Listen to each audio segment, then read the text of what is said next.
சட்டமன்ற தேர்தலில் பெரும்பான்மையுடன் அதிமுக ஆட்சி அமைக்கும் என்று நியூஸ் 18 அளித்த பிரத்யேக பேட்டியில் கூறியுள்ளார் இபிஎஸ். அதிமுக பொதுச் செயலாளர் எடப்பாடி பழனிசாமி நம்முடைய இணைந்திருக்கிறார். சார், பரப்புரை ரொம்ப தீவிரமா போயிட்டு இருக்கு. நீங்க நாமினேஷன் பண்ணிருக்கீங்க 8 முறை, அதுல தொடர்ச்சியா 4வது முறையா நாமினேஷன் பண்ணிருக்கீங்க. தொகுதி மக்கள் என்ன சொல்றாங்க, எப்படி இருக்கு? நீங்க தான் கேட்டு சொல்ல வேணும்.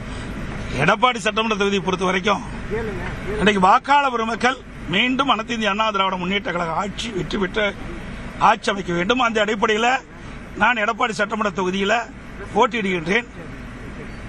இந்த ஏற்கனவே 2021 நான் 93,000 வாக்கு வித்தியாசத்தில் வெற்றி பெற்றிருக்கின்றேன். இந்த தேர்தலில் இன்னும் கூடுதலான வாக்கு வித்தியாசத்தில் வெற்றி பெறும் எனக்கு நம்பிக்கை இருக்குது. ஏனென்றால் மக்களுக்கு அத்தனை திட்டங்கள் நான் செயல்படுத்தியிருக்கின்றேன்.